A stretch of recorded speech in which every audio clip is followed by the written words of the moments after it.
नमस्कार, आप देख रहे हैं कैपिटल टीवी की स्पेशल स्टोरी। मैं हूं परवीन चे।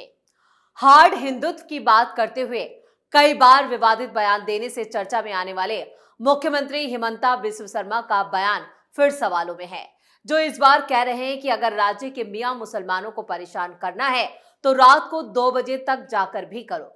मुख्यमंत्री कहते हैं कि मियां मुसलमान को अगर 5 रुपए देना है तो केवल 4 रुपए दो। अब उनके इस बयान पर बवाल खड़ा हो गया है। वैसे इस बयान में ऐसा क्या है जिस पर इतना हंगामा हो रहा है? स्टोरी में आगे बढ़ने से पहले हिमंता का एक और बयान देखते हैं, जो उन्हें जस्टिफाई करता है कि उन्होंने इस तरह का बयान क्यों दिया।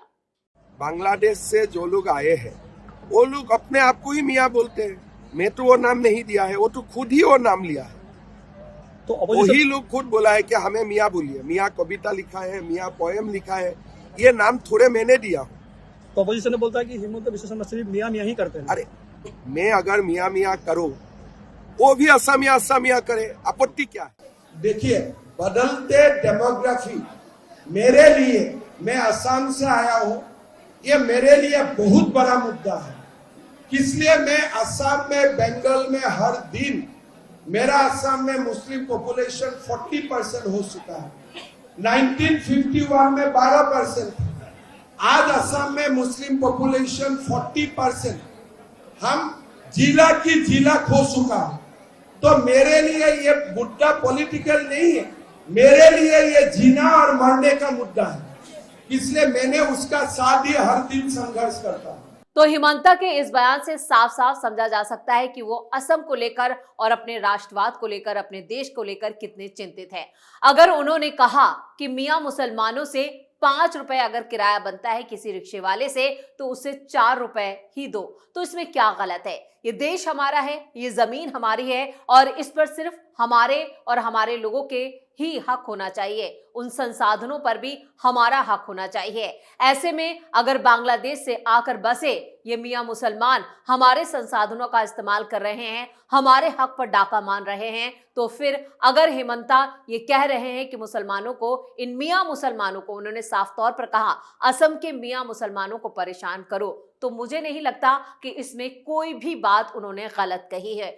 इस बयान को मीडिया में अलग तरीके से पेश जरूर किया जा रहा है, लेकिन असम में हिमंता बिस्व शर्मा की राजनीति से साफ है कि उनके लिए देश पहले है, देश के लोग पहले हैं और देश के संसाधनों पर देश के लोगों का पहला हक है। सिर्फ यही उनकी सियासत का असल मकसद है। असम में मियां और मुसलमान आज सिर्फ पहचान के शब्द नहीं रहे, अब ये राजनीति के सबसे ज्यादा धारदार हथियार भी बन चुके हैं।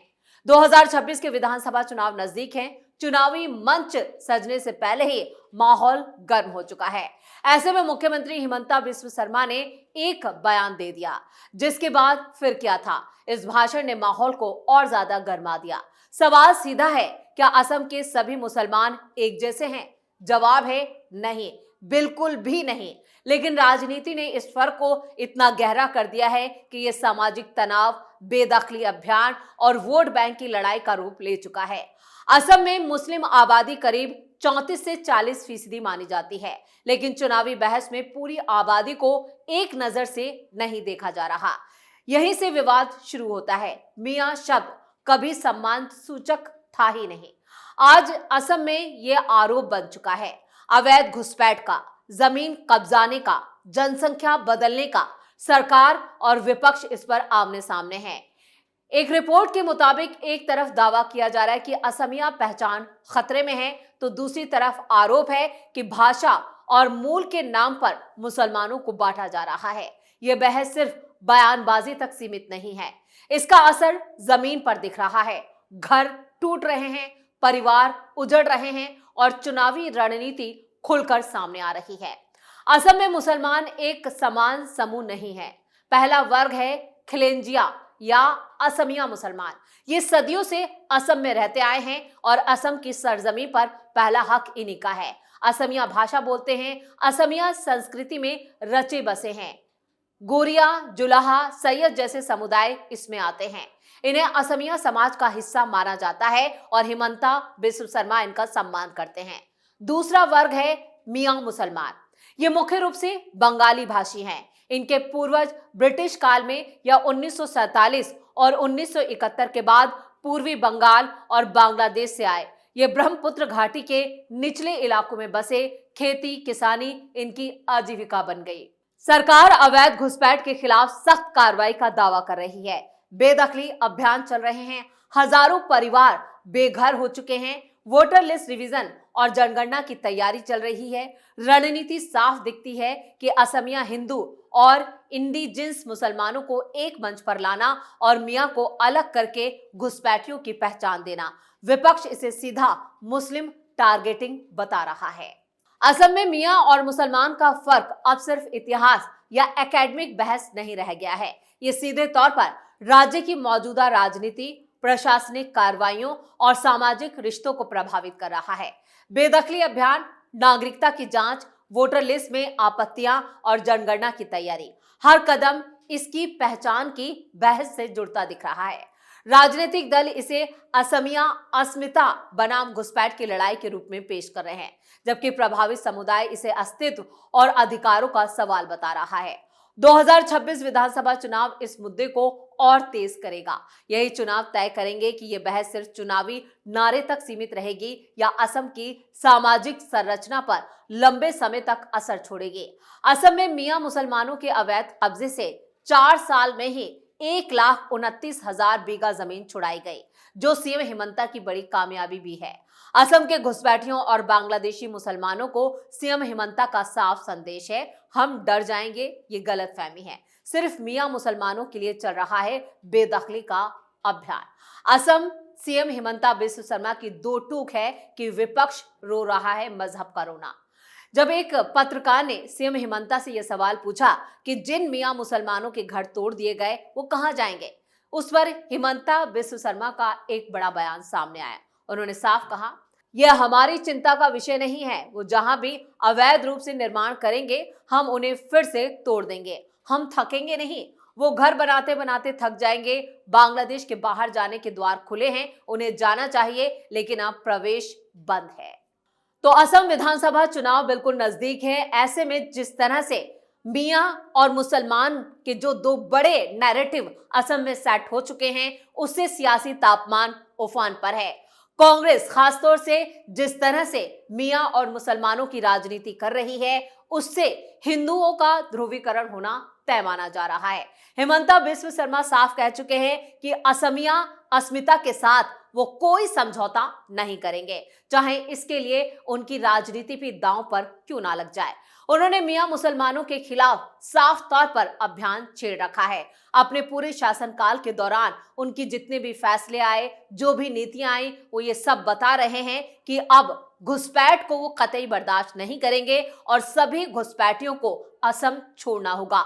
ना तो इनको राजनीतिक अधिकार मिलेंगे, ना ही इनको सामाजिक अधिकार दिए जाएंगे। यानी इन संसाधनों पर और असम पर सिर्फ हक असम के मुसलमानों, असम के हिंदुओं का है, और जो वहां पर उनकी असमिया पहचान को आगे बढ़ाते हैं, उनकी संस्कृति को आगे बढ़ाते हैं और असम का विकास करते हैं। लेकिन मियां मुसलमानों की बढ़ती जनसंख्या और जिस तरह से असम में डेमोग्राफी बदली गई, उसने कई सवाल खड़े कर दिए। आज मेजॉरिटी में असम के लोग 60% बताए जा रहे हैं, जबकि इनकी संख्या सिर्फ 40% हो गई है, जो इन सालों में बहुत तेजी से बढ़ी है। और अगर 40 से ये 50 या 60% हो जाते हैं, तो असम में आप अंदाजा लगा सकते हैं कि क्या हो सकता है। बस इसी को लेकर एक बड़ी लड़ाई छिड़ी हुई है। यानी डेमोग्राफी बदलाव अब नहीं होगा और घुसपैठियों और बांग्लादेशियों को अपने देश जाना होगा। इस देश में इनके लिए अब एक रत्ती जमीन इनको नहीं दी जाएगी। असम में हिमंता बिस्व शर्मा जिस तरह से भाषा बोलते हैं, वो चाहे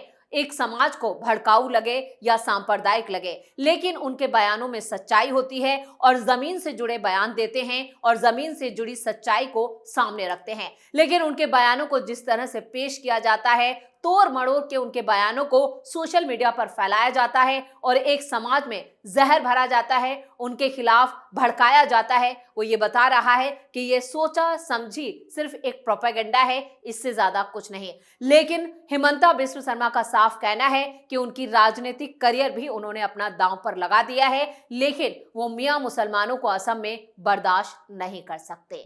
असम में मार्च अप्रैल 2026 में होने वाले विधानसभा चुनावों को देखते हुए राज्य का राजनीतिक पारा चरम पर है। 29 जनवरी को केंद्रीय गृह मंत्री अमित शाह 2 दिन के दौरे पर असम पहुंचे। उनका ये दौरा न सिर्फ बड़े इंफ्रास्ट्रक्चर प्रोजेक्ट की घोषणाओं के साथ जुड़ा है, बल्कि कई सारी ऐसे बयान भी सामने आएंगे जो इस सियासी पारे को और चढ़ाएंगे। बल्कि ऊपरी असम में बीजेपी के शीर्ष नेतृत्व के साथ चुनावी रणनीतियों को अंतिम रूप देने के लिहाज से भी अमित शाह का ये दौरा अहम माना जा रहा है। मुख्यमंत्री हिमंता बिस्वा शर्मा ने चुनाव आयोग के किए जा रहे वोटर लिस्ट अपडेशन यानी एसआईआर को विदेशी पहचान की राष्ट्रीय जिम्मेदारी बताया है।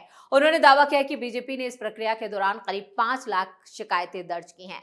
शर्मा ने मियां यानी बंगाली मूल के मुस्लिम समुदाय की बढ़ती आबादी और ऊपरी असम में अज्ञात लोगों की मौजूदगी पर चिंता जताते हुए कहा कि यह प्रक्रिया संदिग्ध यानी कि घुसपैठियों की स्थिति साफ कर देगी। इसी कड़ी में अंतर्राष्ट्रीय हिंदू परिषद के नेता डॉक्टर प्रवीण तोगड़िया ने भी एक कड़ा रुख अपनाते हुए मुख्यमंत्री हिमंता बिस्वा शर्मा से मांग की है कि राज्य में रह रहे 50 लाख अवैध घुसपैठियों यानी बांग्लादेशियों का डीएनए टेस्ट कराया जाए, उन्हें ढाका निर्वासित किया जाए। उनका तर्क है कि अगर इन लोगों को बाहर निकाल दिया जाए तो वोटर लिस्ट के संशोधन की जरूरत ही नहीं पड़ेगी। चुनावी माहौल उस समय और ज्यादा गर्मा गया जब मुख्यमंत्री शर्मा ने कांग्रेस सांसद गौरव गोगोई पर भी सीधा और तीखा हमला बोला।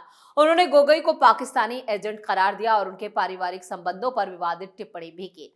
शर्मा ने चुनौती देते हुए कहा है कि वो फरवरी में इससे जुड़े कई तथ्य सार्वजनिक करने वाले हैं। दूसरी तरफ कांग्रेस प्रदेश अध्यक्ष गौरव गोगोई ने बराक घाटी में हुंकार भरते हुए दावा किया कि इस बार राज्य में कांग्रेस की सरकार बनेगी। उन्होंने पूर्व मुख्यमंत्री दिवंगत तरुण गोगोई की विरासत को याद करते हुए कहा कि कांग्रेस ही क्षेत्र की राजनीतिक सुरक्षा और विकास सुनिश्चित कर सकती है। मौजूदा वक्त में असम की राजनीति आप्रवासन, नागरिकता पहचान और व्यक्तिगत आरोपों के इर्द गिर्द सिमट गई है, जो आगामी चुनावों के बेहद संघर्षपूर्ण होने का संकेत दे रही है। यानी कुल मिलाकर इस बार हिंदू बनाम तो असम में होगा, लेकिन इसमें अगर हिंदुओं के साथ वो जो असमिया मुसलमान हैं वो भी शामिल हो जाते हैं तो कांग्रेस बहुत बुरी हार असम में देख सकती है। लेकिन हिमंता बिस्वा शर्मा और जिस तरह से अमित शाह का ये 2 दिन का असम दौरा हुआ है, उसने कई राजनीतिक समीकरण पूरी तरह से बदल के रख दिए हैं। और जो नैरेटिव बीजेपी ने सेट किया है, अगर इसी नैरेटिव पर बीजेपी आगे बढ़ती है